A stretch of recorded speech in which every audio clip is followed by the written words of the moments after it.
So guys, we are behind schedule. As usual. Sakto lang. Anong sakto? Dapat alas 7. Ano nga? Alas 8 ang bukas ng Superstore, babe. Alas 7 kayo. Dear Cassie, happy birthday to you. Happy birthday, Cassie. Patay na ilaw. May nagwawala ng bata. So for today's video, kami ay magra-run ng errands para sa birthday ni Cassie. Yan. So itinakasan muna namin yung mga bata kasi hindi kami makakatakbo. At syempre kasama ko si Aisha ngayong araw na to. 8:30 ng umaga naggagala na kaming dalawang mag-asawa para maghanda sa birthday ni Cassie. Ano masasabi mo yan? Tired. Tired? Kakaumpisa pa lang natin, tired ka na kaagad. Iniwanan naman ako ng 3 bar sa kanyang gasolinahan. Yan o. So first stop, kape at gasolina. Hindi ako pero kumakas. Kaya nga nandito ako eh. Ako ang gagawa ng paggagasolina para sa'yo. Thank you, babe. Yeah. Mahal na mahal kita eh. Buhay Canada, buhay snow. Ayan. Snowy. Tim Hortons muna kami. Morning, how may I help you? Hi. Double chocolate brown. Okay. Can I have a large iced coffee with cream? Large iced coffee made with cream. Yeah. Ang gasoline is 146. Oh, gasoline muna. So, full tank ko na to. Tapong mura pa. Actually, hindi siya mura. Napakamahal niya. Parang $1.47 per liter. Yan talaga, bawal magreklamo. Dito ka sa Canada. So, dito kami ngayon sa may North Gate. Kami ay nagagasolina sa Petro Canada. Tapos si Aisha is nag-almusal na sa loob ng sasakyan. First stop namin ngayong araw na to. Hindi pala first stop, pangatlong stop na namin to. So pupunta muna kami sa Superstore para mag-buy ng mga cake, coke, at kung ano-ano pa. So after nun, wala ng Costco, Polo Park ang susunod. Tapos Dollarama, tapos Seafood City, tapos prepare ng food, tapos pupunta sa Victoria Inn Hotel para sa birthday ni Cassie.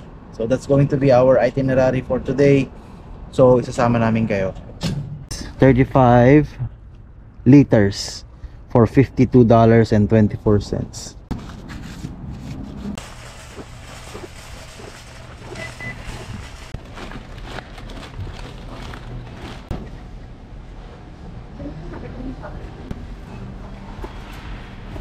Ito na yung pinag-grocery namin dito sa Superstore. Ayan. And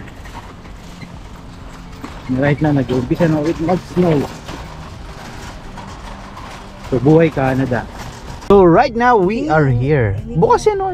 Ay hindi pa. Ano mas pa nagbubukas to? Sabi 10 o'clock eh.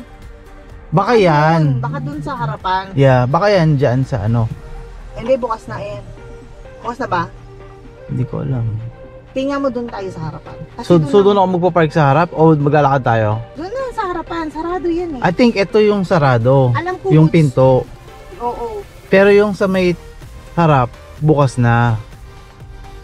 So doon tayo sa ano, sa harap. 11 AM nga yung Hudson na yan. Oh. Pero ang Polo Park nakalagay dito 10 o'clock. Tingnan mo, sarado yan eh. Titingnan ko yung tunda. Oh, dito na ako dadaan. Titingnan ko nga tagaraw magkano. Hindi yan. Okay na yan.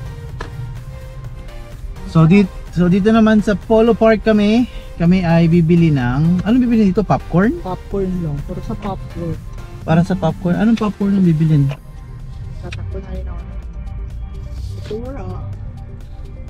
Sephora, ako na naman mag-aantay oh. Sephora. Saglit lang baby, ikaw naman eh. Hindi. Bilang mo naman ako ng headset. Bibili pa lang ang headset. Di ba ka bibili lang ng headset sa'yo yung Samsung na parang hearing aid? Grabe namang hearing aid yan.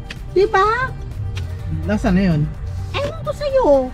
Gusto ko nga yung ano, yung isa. Pero sige na, wag na. Gastos lang yan. Bibili mo lang yung isang ano, at saka, hindi na, mag-pick up muna tayo bago ka magkabili. O sige, pipick up daw muna kami bago kami bumili. So ito, pinagalitan pa ako ng asawa ko. Ayaw akong bilan ng ano, ng headset. Ako, mag-pick up ka muna, babe. Tapos pa nag-pick up na tayo. Pwede bang ikaw na lang pick upin ko? Tsaka ka na-pick up mo na ako. Ah. Ina ka. Oh, ba't nagbago yung mood mo? Eh kasi, nanlalandi ka eh. Landi mo eh. Bago. Ito gusto ko sa winter eh. Walang linya-linya. Walang linya-linya. Hanap tayo ng medyo. Ayan, ayan si Kuya. Nakabili na siya siguro ng popcorn. Ito ko na siya. Popcorn. Popcorn ka muna. 11 o'clock yung sa Sephora. Seafood City. Daanan na lang din natin. Hi. Tapos bilhin na rin tayo ng breakfast natin. Breakfast? Nag-breakfast tayo. Ay, ng lunch. Okay.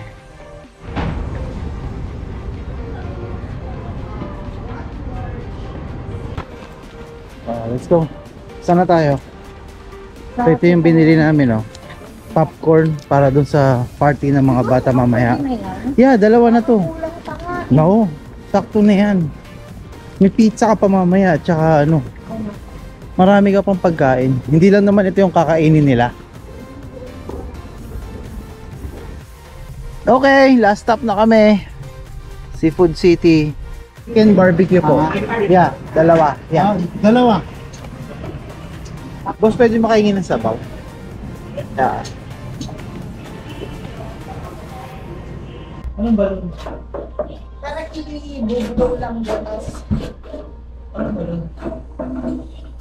Okay, so nandito kami ngayon sa hotel. Kakatapos lang namin dalhin lahat ng mga gamit. So ayun, nagsiset up na si Aisha sa kanyang design. Yan, happy 10th birthday kay Cassie. So, naging busy ako kasi no, pinag-aakyat namin yan mga yan. Yan. Yan, hello. Tapos dito kami mag-set up ng pagkain.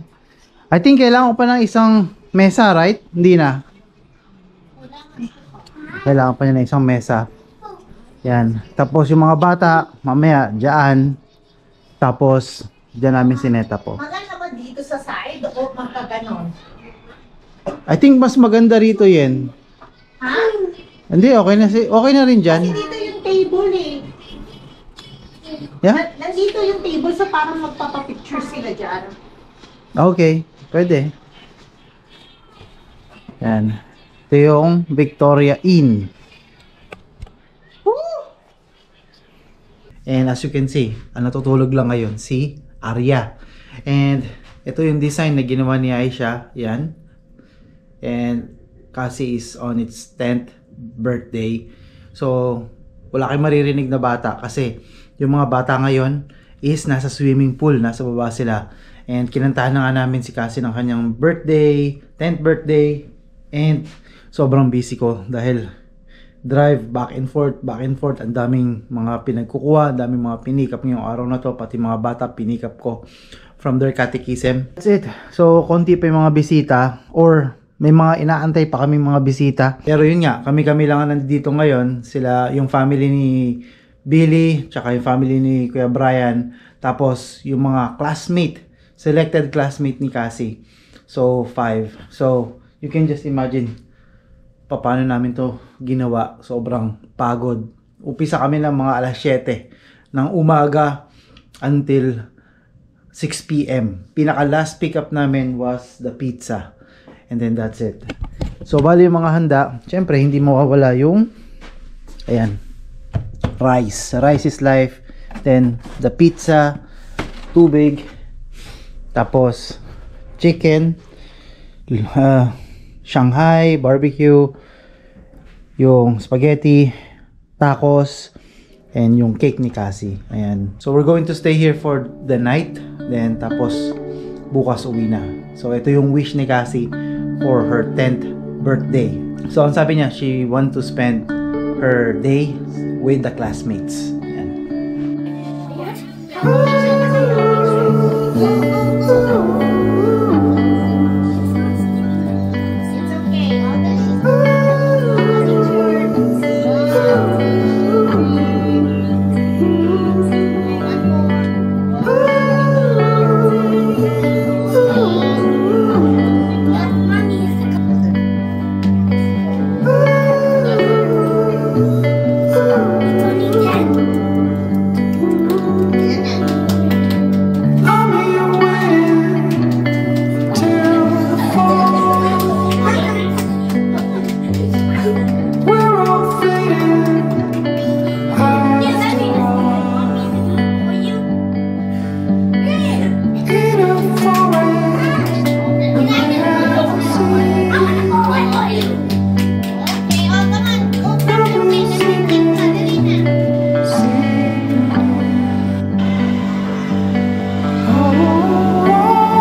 Alright guys, it's Sunday.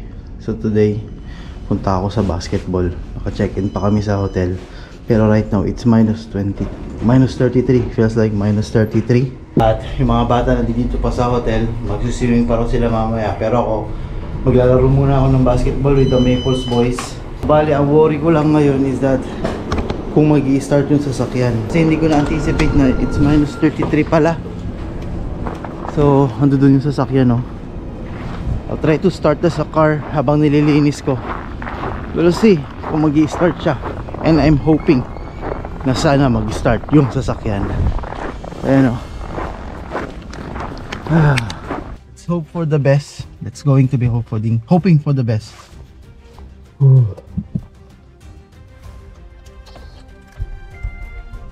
There you go. So tatanggalin ko na lang yung snow. Tapos off we go na. Off we go. Alright, so pag ganito kaaga, mga alas 8, 8:30, wala pang masyado mga sasakyan. Tsaka sobrang aga nito and araw naman ngayon ng Sunday, kaya wala pang masyadong mga sasakyan. Lahat sila mga tulog. So iniwanan ko yung mga bata doon kasi raw magsiswimming pa araw sila ng isa pa. So punta ako ng West Kildonan from Victoria Inn and it's about 21 minutes drive. So ano lang tayo, chill driving lang muna kasi medyo madulas yung kalsada, freezing, minus 22, kaya tuloy ang basketball.